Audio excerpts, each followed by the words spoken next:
Значи, Димакс от много години е член на Международната асоциация на производители на холограми. В тази организация членуват фирми, производителки на холографски продукти практически от цял свят.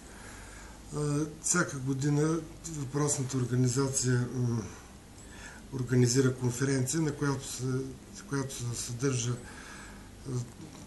конферентна част, в която се четат най-различни доклади в областта на security холограмите за защита на документи и търговски марки.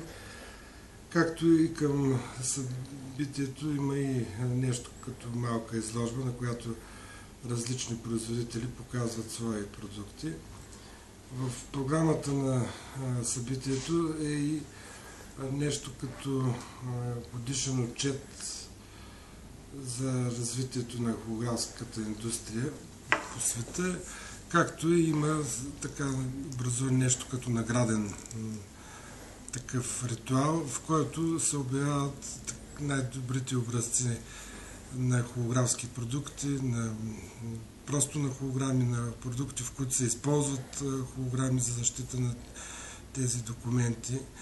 И една от учредените награди, по-скоро номинация, това е за най-добър приложен security продукт. И тая година по молба на наши израелски партньори, с които ние разработваме съвместно машинно читаеми холограми, ние участвахме в този конкурс, да го нарека, и в резултат на това участие нашият продукт беше определен като най-добрия за изтеклата година приложен security продукт. Става въпрос за винетните стикери, в които новата емисия, която тепърва ще излезе на пазара, в която са използвани